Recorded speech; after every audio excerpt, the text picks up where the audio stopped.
j'ai regardé par exemple les billets d'avion si vous voulez prendre des vols, mais des vols intérieurs en plus, un Paris-Nice par exemple.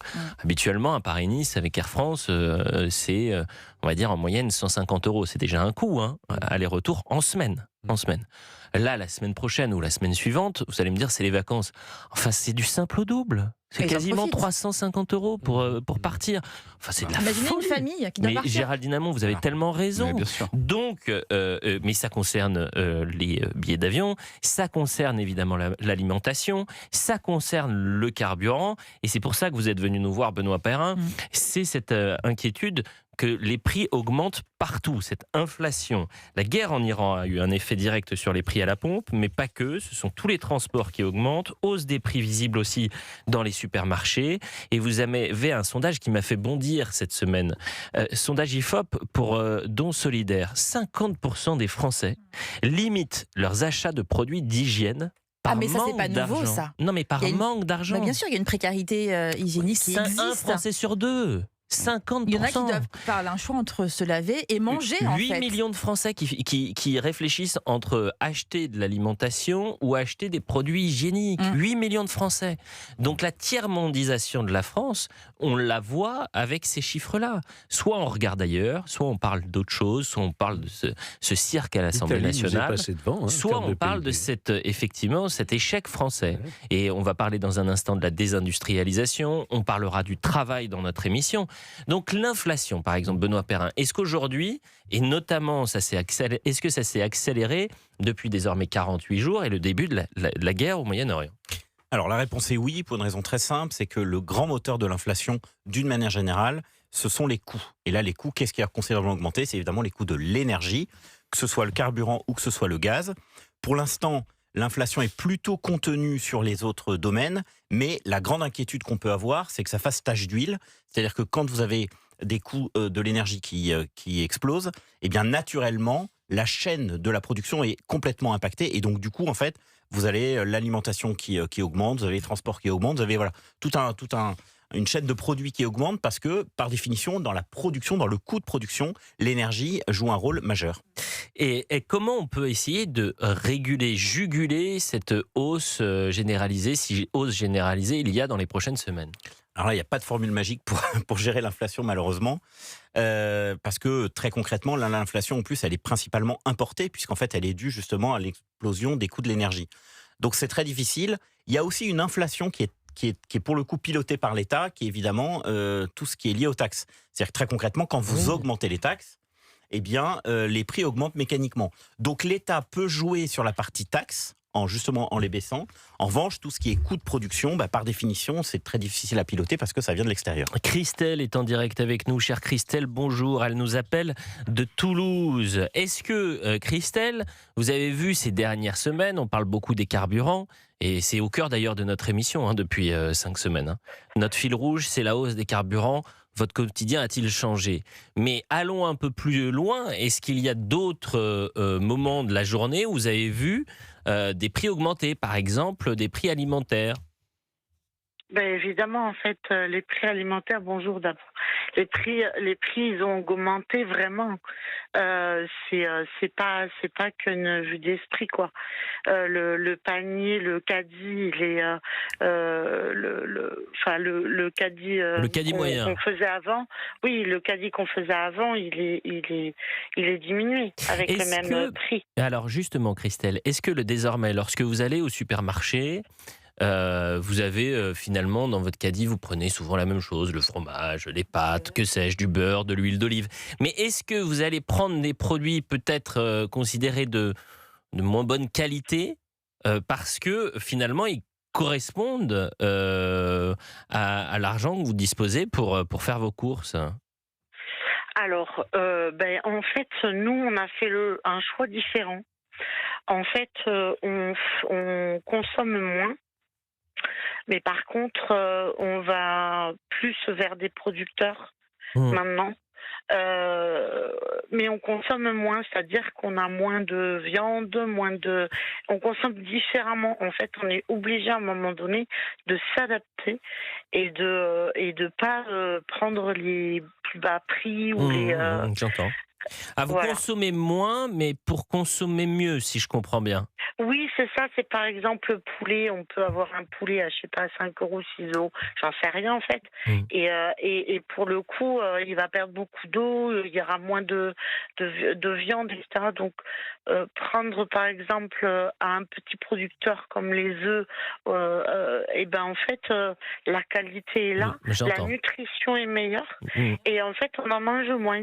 Je comprends tout à fait, Christelle. Dernière question. Est-ce que vous avez déjà faites partie de ces 50% de Français qui ont limité leurs achats de produits d'hygiène parce que ces produits ont là aussi grimpé? Oui, on a diminué les produits d'hygiène. Oui, on fait, par exemple, je me suis mise à faire aussi la lessive moi-même. Enfin, il y a des choses comme ça qu'on est obligé de s'adapter. Comme je disais aussi, on fait plus de. J'ai de la chance d'avoir un tout petit jardin, Mhm. et donc je fais plus de potager pour faire plus de conserves. On est Non, mais obligé j'entends. en fait. Mais je comprends tout à fait, Christelle. C'est très intéressant d'avoir ce témoignage-là, c'est-à-dire s'adapter face à l'augmentation des prix. Benoît Perrin. Alors le témoignage de Christelle permet de faire un tout petit point méthodologique qui va justement parler à de nombreux Français. L'inflation, elle est mesurée, comme vous le savez, on vient d'avoir le chiffre, là c'est à peu près 1,7% sur un an. Et en fait, elle est calculée sur une espèce de panier moyen, où vous avez un peu d'alimentation, un peu de transport, un peu d'énergie, du loisir, de l'éducation, de l'habillement. Donc vous avez ce chiffre de 1,7%, qui est une espèce de chiffre officiel. Mais en fait, ce que vivent réellement les Français, c'est différent, notamment les Français modestes. Pourquoi ? Parce qu'ils ont une composition de leur panier, en quelque sorte, qui est différent Bien que sûr. le panier retenu par l'INSEE. Mais oui. Donc ça veut dire quoi ? Ça veut dire qu'en fait, vous avez une espèce d'inflation annoncée, 1,7%, et après, il y a l'inflation vécue par les Français. Bien sûr. Vous pouvez en général, ce qu'on dit pour les ménages modestes, c'est que vous pouvez rajouter à peu près 3 points. Donc en fait, les ménages modestes, Mhm. qui sont plus C'est exposés passionnant. à l'alimentation et à l'énergie, ils ne sont pas à 1,7% d'augmentation, ils sont à 4,7% d'augmentation. Et sur l'alimentation, chiffre INSEE depuis 2021, vous avez une augmentation de 25%. 25% sur l'alimentation d'augmentation, on en parle dans un instant sur Europe 1, mais c'est passionnant, ça me fait penser, vous savez, entre l'insécurité que les Français vivent au quotidien et depuis Paris, le sentiment d'insécurité, le sentiment d'inflation, on va vous dire c'est 1,7%, c'est pas aussi important que la zone euro. Mon œil, les Français, ils le vivent au quotidien. Et Christelle, merci de nous avoir appelé au 01 80 20 39 21 sur Europe 1. On revient dans quelques... Et on sera dans un instant avec Francis qui nous appelle d'Île-de-France. Mais je voudrais une précision, Benoît Perrin. Vous avez donné un chiffre qui est sidérant. C'est-à-dire qu'en l'espace de 4 ans, pardonnez-moi, les prix de l'alimentation ont augmenté de 25%. Exactement. Cumul 2021-2025, plus 25% sur le Ça se panier ressent. alimentaire, ce qui est absolument faramineux. Évidemment, bien sûr. Et donc, C'est on pour ça qu'il comprend- faut en parler. Voilà, on comprend en fait que les uns les autres râlent quand ils vont faire leurs courses parce que les prix ont vraiment augmenté. C'est pas un sentiment d'augmentation, c'est vraiment une réalité. On est toujours avec Sébastien Ligné et Georges Fenech, bien sûr. Sébastien Ligné, sur cette augmentation, mais pas seulement du carburant. Malheureusement, les prix du carburant là, ont augmenté ces 6 dernières semaines et ont impacté le quotidien des Français. Mais on voit que ça va au-delà. Cette guerre en Iran bien sûr. accélère une sorte de crise économique et industrielle à échelle nationale, voire régionale. On voit aujourd'hui que dans ce pays, tout augmente sauf les salaires. C'est très intéressant. Et d'ailleurs, Géraldine a raison quand tout à l'heure, elle disait oui, mais ça a toujours existé. Malheureusement, ces Français les plus précaires qui parfois se passaient d'un repas, qui sautaient un repas ou qui ne pouvaient pas forcément se laver. Mais ce qui est très intéressant et très choquant, je pense, c'est que maintenant, ça touche aussi la classe moyenne. C'est-à-dire que vous avez aussi des Français qui gagnent plutôt bien leur vie, des ménages qui gagnent plutôt bien leur vie, et bien qui font des petits renoncements et qui, bout à bout, donnent en effet une tiers-mondisation de la France. C'est en effet certains produits aujourd'hui qui sont des produits devenus de luxe. L'huile d'olive, c'est un produit de luxe aujourd'hui pour certains Français. Le chocolat, c'est un produit de luxe. Moi, j'étais en Angleterre il y a 10 jours. Maintenant, il y a tellement de vols de plaquettes de chocolat que les chocolats sont mis derrière la vitre avec le gérant. au même stade que l'alcool fort, vous voyez. La viande Parce que aussi. on a peur. La viande rouge Le est devenue beurre. un produit de luxe. Mm. Et vous avez plein de Français qui, au-delà de l'alimentaire, font des petits renoncements. C'est-à-dire qu'on fait une sortie en moins par mois. Mon enfant qui avant était dans une association sportive, eh ben, on peut plus forcément se payer le prix de l'association. On part un peu moins loin en vacances, on part un peu moins longtemps, on va un peu moins au cinéma. Et c'est tous ces petits renoncements qui paraissent rien, mais qui, quand on les met bout à bout, oui, donnent l'impression qu'on vit parfois presque en temps de guerre. C'est-à-dire que on se serre la ceinture. Vous entendiez cette auditrice tout à l'heure qui disait, bon, bah moi maintenant, j'essaye de faire pousser mes propres légumes dans le jardin. Enfin, il y a un côté système D un petit peu de tous les Français qui essayent de s'en l'art de la sortir comme débrouille. ils peuvent. C'est dramatique pour un pays comme la On va France. écouter Manuel Valls, l'ancien Premier ministre qui était l'invité de CNews et d'Europe 1 ce matin. Il parlait de la crise des carburants, de risque de pénurie, mais il promettait aussi de dire la vérité aux Français. Et la vérité, c'est que la France n'a plus d'argent, selon lui. Il faut aussi peut-être anticiper des risques sérieux de pénurie en matière de carburant, de fuel, parce qu'on sait qu'aujourd'hui, c'est sans doute l'un des risques les plus importants pour les semaines et pour les mois qui viennent. Mais nous n'avons plus d'argent, il faut le dire, il ne peut plus avoir. Il faut des s'habituer mesures. à cet État qui ne peut plus distribuer d'argent à tout va. C'est un devoir de vérité que nous devons aux Français. Devoir de vérité et colère, cette fois-ci, de Sébastien Chenu. C'était hier, écoutez, l'un des responsables du Rassemblement national. La France est ruinée, dit-il. Quelle honte que la France, après 10 ans d'Emmanuel Macron, en soit là à se dire on est les plus pauvres, les plus endettés, on laisse les Français se débrouiller devant la pompe à essence. Nous, on a une autre approche. On considère qu'il faut des solutions pérennes, que l'idée d'avoir sans arrêt du rafistolage, en général d'ailleurs ça coûte très cher aux finances publiques, il faut avoir des mesures pérennes. Nous, on considère que les énergies, pas uniquement les carburants, les énergies, l'électricité, le gaz, qui vont encore augmenter, contrairement à ce que nous avait dit aussi le gouvernement, ce sont des biens de première nécessité. Si c'est des biens de première nécessité, ils doivent être considérés comme tels, avec une baisse de TVA à 5,5. On est en direct sur Europe 1 pour Elliott de Valez-vous jusqu'à 13h, toujours avec Georges Fenech, avec Sébastien Ligné, Benoît Perrin, directeur général de Contribuables et Associés, et avec vous, les auditeurs bien sûr, 01 80 20 39 21. Francis nous a appelé. Oui. Bonjour Francis. Bonjour Elliot. Bonjour Ravi Elliot. de vous retrouver. Ah bah moi aussi parce que vous êtes un de mes journalistes animateurs préférés parce que Ça j'aime me fait beaucoup le plaisir. ton de vos émissions. Ah bah écoutez, Voilà. merci. Merci, Je voudrais cher commencer Francis. par dire un grand bonjour à monsieur le juge parce que figurez-vous que j'avais une maman qui faisait de la politique à Lyon qui a côtoyé monsieur Georges Fenech et qui à chaque fois qu'elle l'entendait et qu'elle le voyait avait une tendresse particulière pour lui.